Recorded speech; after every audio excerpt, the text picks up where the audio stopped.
What's up, everyone? This is the Raw Truth coming at you with another video. And this video, well, I've always said, it's a passion to see my people, the Blacks, Hispanics, and Native American Indians.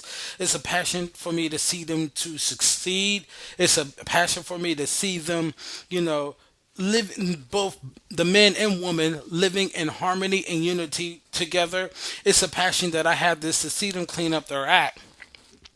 And one thing that I keep hearing over and over again, I'm hearing a whole lot of older generation talking about the kids of today, whether, it be from my generation, the kids who grew up in my generation or the generation after me that's growing up. I'm hearing a lot of old school starting to complain.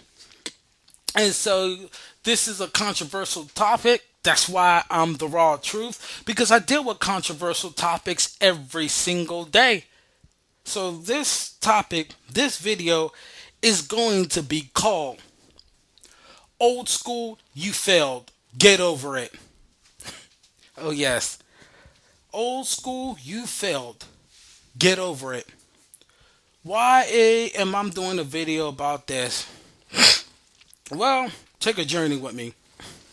Remember, see, I'm 40 years old, so people who are 40 years old who grew up under old school has heard old school say things like this.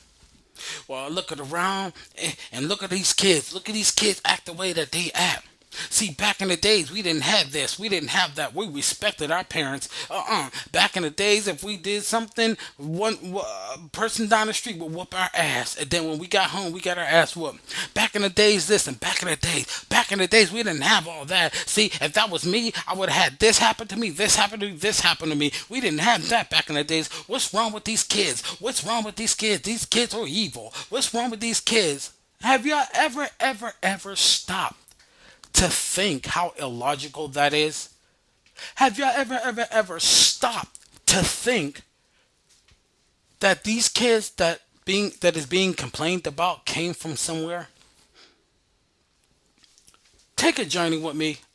I want you to really hammer this home.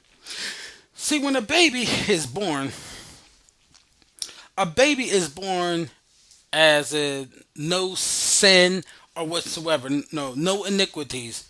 So during that child's life from the time that child has been brought into the world to 5 years old, call it the fabulous 5 years, is a time where children are learning the most. And this time the child is being taught what's right and what's wrong from the time the child is seeing what's right and what's wrong. See, folks got to understand there's two parts to it.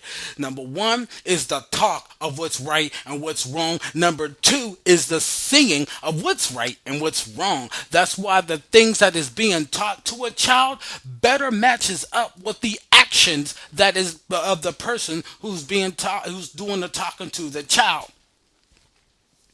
So whenever that child hits 5 years old, he or she already knows, according to what they see, what's right and what's wrong. Now the confusion comes is when somebody sit up there and say something, but yet their actions is doing another thing. A lot of my videos is always centered around the hypocrisy. And when you're raising a child in hypocrisy, you're still raising the child wrong. You're still failing that child. So when you look at old school, child abuse was very high in the 80s. Child abuse was very high in the 80s. As a matter of fact, I confess, I come from being a child, being in group home. I come from a child, whose mother set up there, couldn't really do, the best that she can, because a lot of things hectic went on in the house when I was a child, and things just happened to me, that was not right as a child, and made me feel as a child that I was worthy of not even living, that I shouldn't have been born. So I was placed in a group home, and being placed in a group home, I have begun to see the constant pattern of my people, the Blacks, Hispanics, and Native American Indians that are in the group homes with me. I'm seeing them going through all kind of stuff And I'm noticing a common trend. And the common trend is that these kids that are in a group home with me, let me remind you, I'm 40 years old, born 1975. The kids in the group homes were feeling worthless. That was feeling unworthy, worthless, somebody who shouldn't be in existence and really didn't care. Why did they didn't care? Because when they were home, they wasn't getting cared for. When they were home, it was their daddies who was being whoremongers. Their daddies going around sleeping with women after women after women, which backs up what I've always been saying. One no good man is sleeping with the vast majority of black women. So they coming up with kids like crazy. The father don't know how to be a father, but that black woman is opening up legs to them like crazy. What's happening? No morals and values is being pumped in that child. And as soon as somebody back then went to chastise that child, don't say nothing to the child. I'm the daddy, I'm this, and I'm that. Well, old school, you failed. You failed because we see that now. What y'all saying, old school, should mimic what we seeing now. Now, if back in the days, y'all cared about the kids like crazy, and people were allowed to spank each other's kids behind, then we should see that now. But no, we're seeing that this is my child because that's something that they've been trained in. That's something that they've been trained in. Then you had kids, who's caught up in a gang.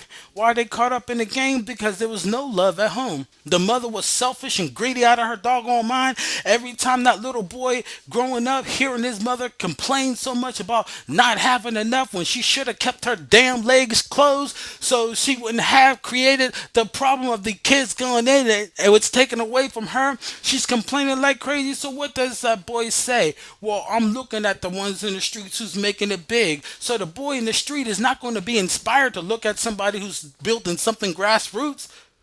Somebody's building something grassroots, they're going to have a job and invest a lot of money in building something for their community. And a lot of times they're not going to have created a paycheck for themselves. They're going to be the one to struggle. So that little child is not going to look at that one man to being a role model. He needs to find somebody who is making it and know how to flip money like crazy. So who is he going to go to? Yep, you got it, the streets.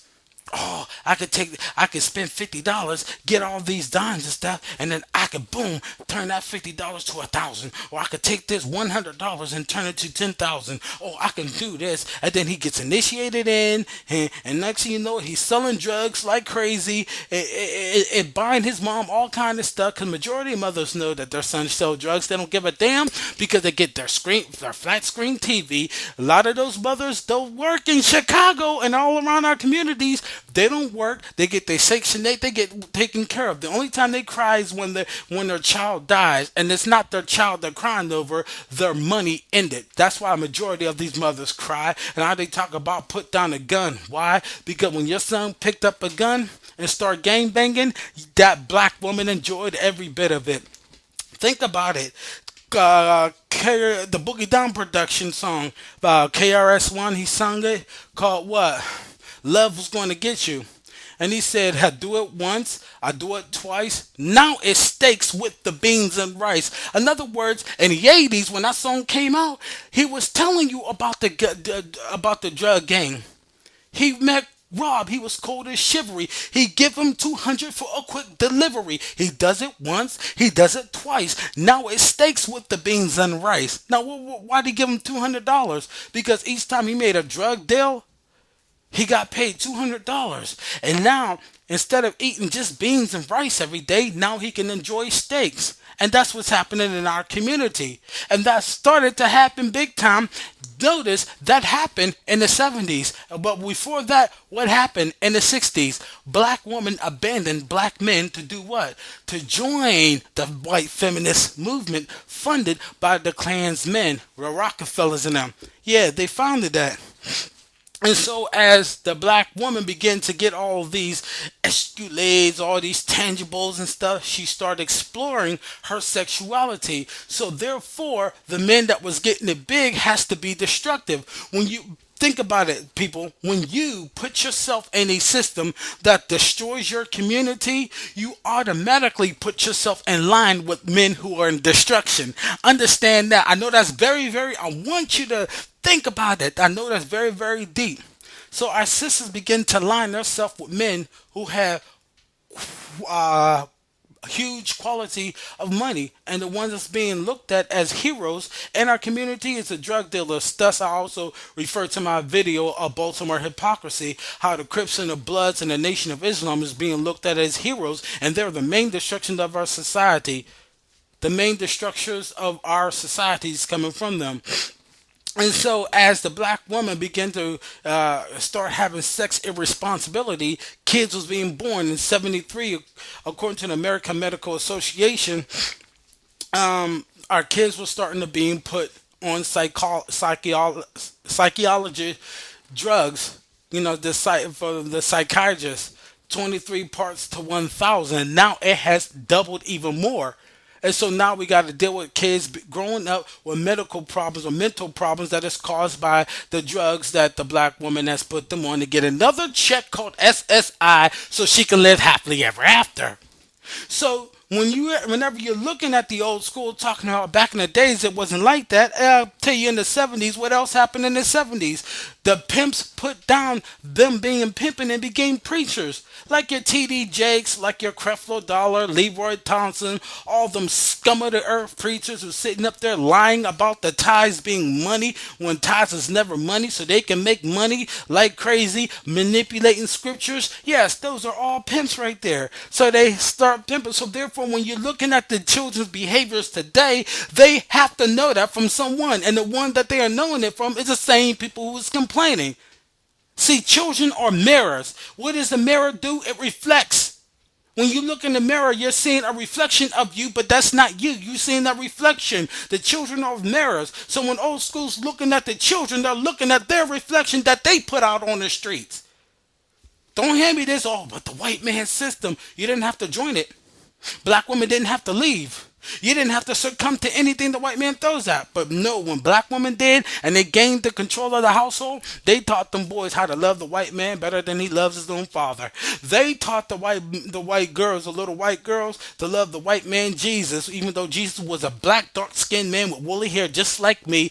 They're the ones who taught that black girl to do that. So therefore, the problem is not coming from white supremacy. The only thing white supremacy can do, listen, conscious brothers, listen, Pan-Africanism. The only thing the white society could do is just give you options to destroy your family, but you ain't got to take it.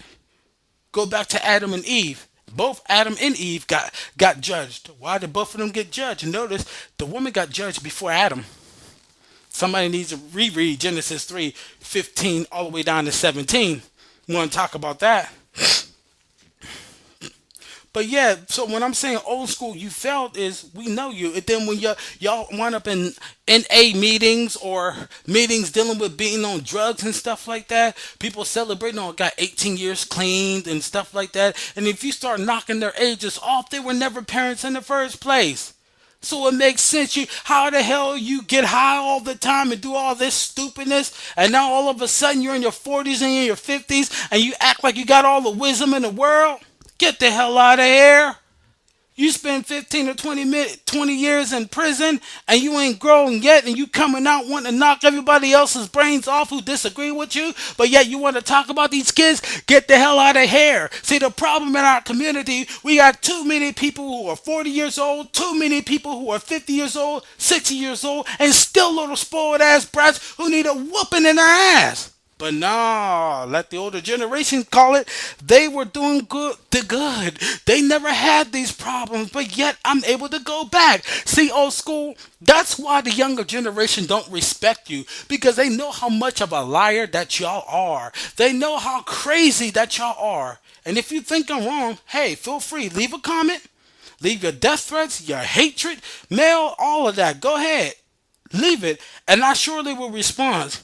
But I am the raw truth, and this is the video. I know y'all not gonna like it. I know y'all get pissed off at me, but I have to keep it raw and keep it simple so you can see, and it's gotta be in your face.